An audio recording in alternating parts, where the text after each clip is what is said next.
La Bible dit, dans Ecclésiaste 7, le verset 14, la Bible dit, au jour du bonheur, sois heureux, mais au jour du malheur, réfléchis. Oui, cherche à connaître d'où vient ce que tu vis.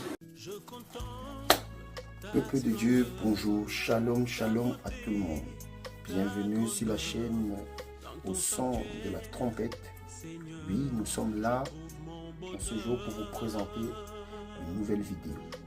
Une vidéo qui va nous permettre d'écouter certaines choses dont nous n'avons jamais peut-être pris connaissance, peut-être que ce soit dans la parole de Dieu ou je ne sais pas où, mais certainement tu lis la parole, mais tu ne parviens pas à mieux comprendre ce que la parole veut t'expliquer.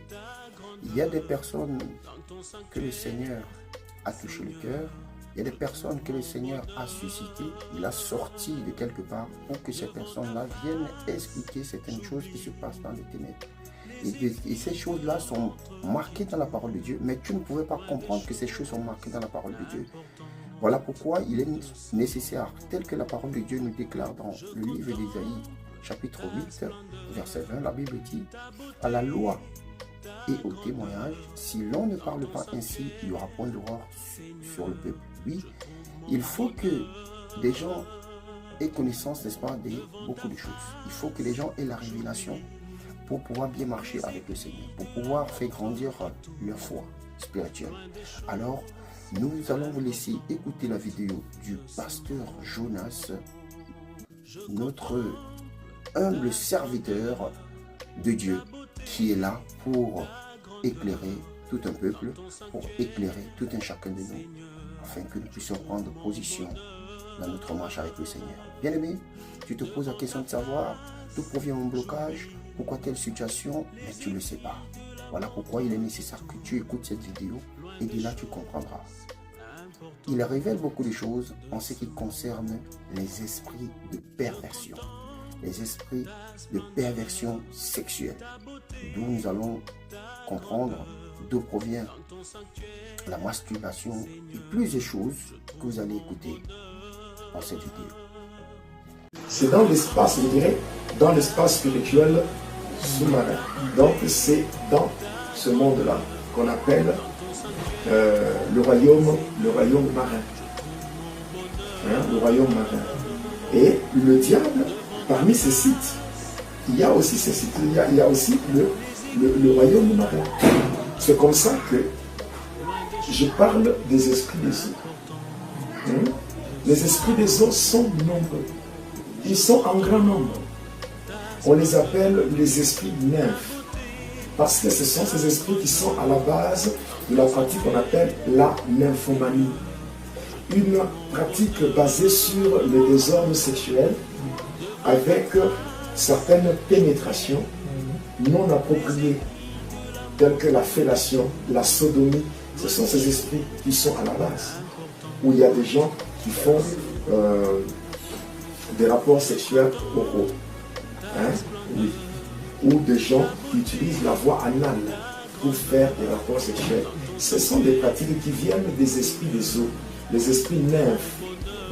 Oui, il y a tel que la partouze.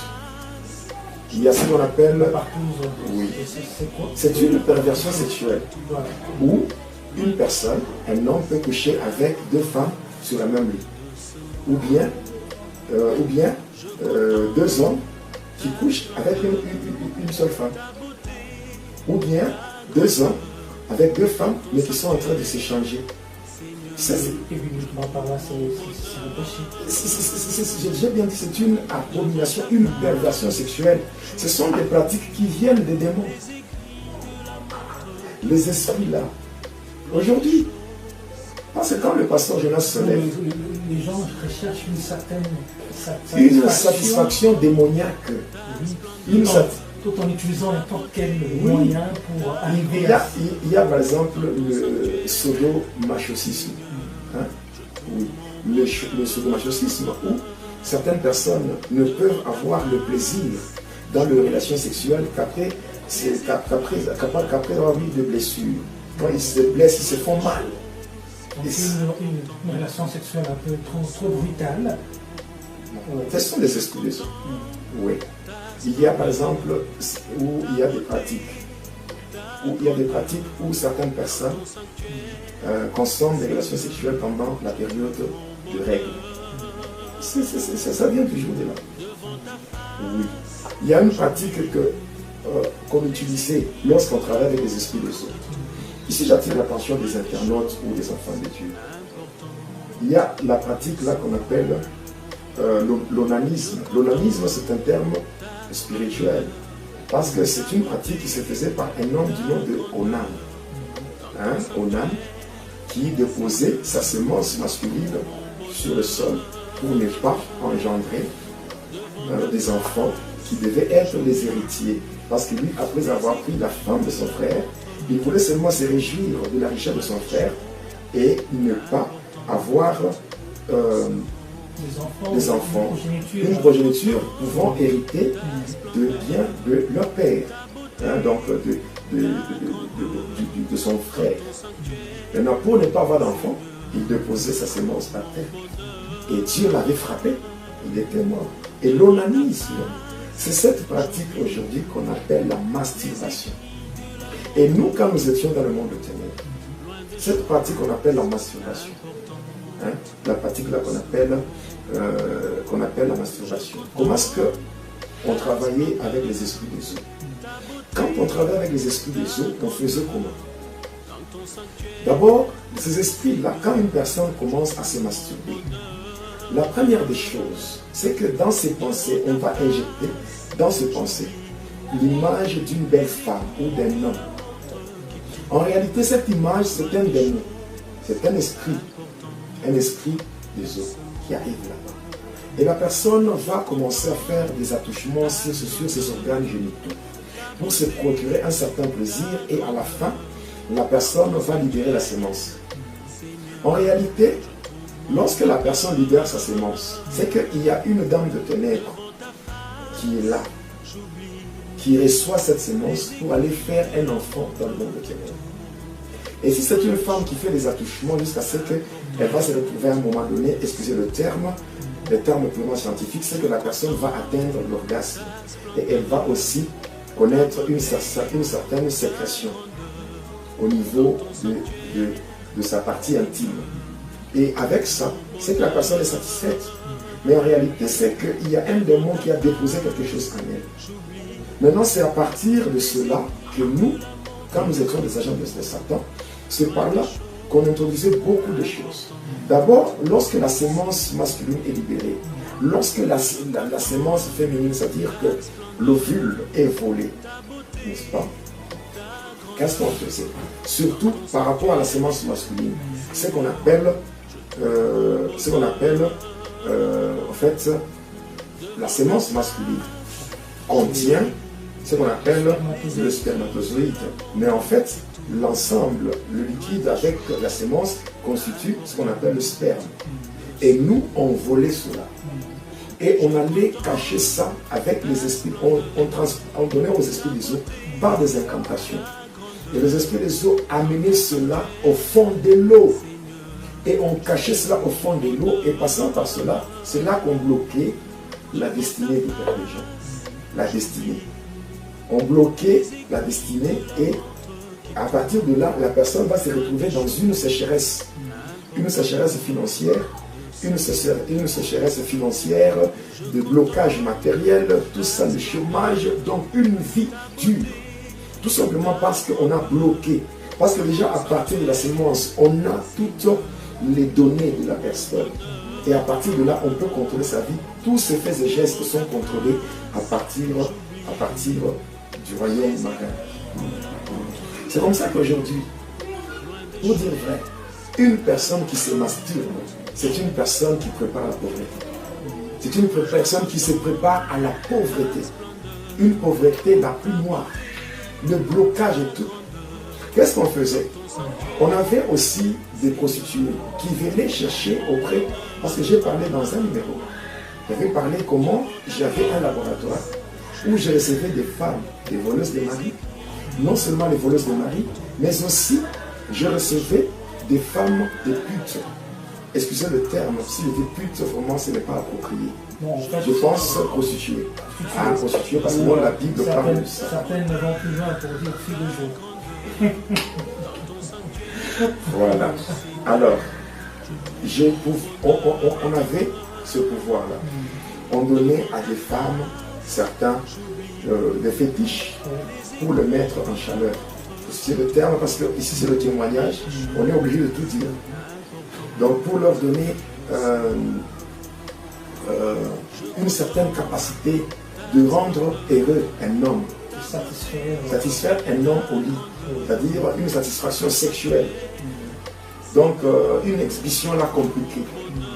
Et ces femmes-là, pour la plupart, ce sont des femmes qui sont dans des hôtels, qui vont dans des boîtes de nuit. Et on collaborait avec elles. Maintenant, passant par les fétiches qu'on leur donnait, c'est passant par elles qu'elles nous permettaient de voler la sémence, de récupérer le spermatozoïde des hommes à partir des hôtels. Il y a beaucoup d'hommes qui trompent leurs femmes. Il y a beaucoup d'hommes qui trompent leurs femmes. Il y a beaucoup de jeunes gens qui ne sont pas encore mariés, mais qui vont dans des hôtels, dans des boîtes de nuit et qui font du n'importe quoi, sans connaître les conséquences. La Bible dit, dans Ecclésiaste 7, le verset 14, la Bible dit, au jour du bonheur, sois heureux, mais au jour du malheur, réfléchis. Oui, cherche à connaître d'où vient ce que tu vis. Il y a des gens qui ont été des coureurs de jupons, qui étaient des champions. Il y a des gens qui sont des champions de la masturbation. Oui. Des champions de la masturbation. Oui, des champions de la masturbation. Des gens qui se masturbent. Mais qui ne savent pas que, passant par cet acte-là, eux-mêmes, ils sont en train de se condamner à la pauvreté et au blocage. Il faut dire ici, c'est pas seulement les hommes, ça. Les hommes et les femmes. Même les femmes, je l'ai dit. Je l'ai dit, quand même une femme se masturbe, il y a un esprit là-bas. Mais cet esprit n'est pas visible. La personne se voit en train de quand la personne se masturbe en faisant des attouchements sur ses organes génitaux. Parce que cette histoire ici de masturbation, ce sont des choses, nous, quand nous étions dans le ténèbre, c'est le cas de le dire. On a envoyé même des filles, des prostituées pour faire semblant de croire ou de donner leur vie à Jésus dans des églises. Et qui, au final, faisaient tomber des pasteurs. Voilà pourquoi il y a des personnes qui ne parviennent pas à abandonner l'impudicité, l'adultère, la masturbation, l'onanisme, c'est-à-dire la pornographie, la pédophilie, l'inceste. Ce sont des choses qui viennent des esprits des hommes. L'homosexualité, ça vient, même la pédophilie. Aujourd'hui, vous allez voir, il y a dans des églises, des pasteurs, en dehors de leurs femmes, ils ont ce qu'on appelle des apothèques.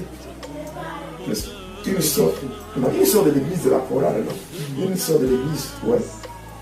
Il y a un pasteur qui sort avec une maman dans le département des mamans. Le pasteur lui-même, il aime sa femme, mais il ne comprend pas ce qui lui arrive. C'est la manipulation parce que, oui, Joël 3,9, publiez ces choses parmi les nations. Préparez la guerre, réveillez les héros. Que tous les hommes de guerre montent. Oui.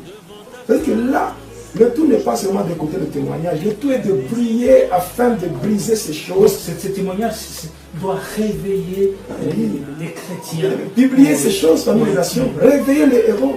Nous publions ces choses, nous déclarons ces choses. Pourquoi?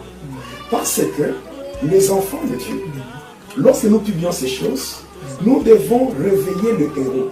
C'est-à-dire la dimension héroïque que Dieu a placée dans les hommes. Vu que le diable a bloqué des vies de gens, des destinées, les gens aujourd'hui sont là juste pour pleurer, pour se plaindre, pour se lamenter à gauche et à droite. Il y a des pièges que le diable a tendus aux chrétiens. Imaginez-vous un chrétien qui s'est mis aujourd'hui à faire des prières, elle ne voit pas les effets, et pourtant il s'est mis à pratiquer la masturbation. Oui. Et ça s'élance. Et de l'autre côté. Alors, maintenant, la dimension héroïque doit être réveillée.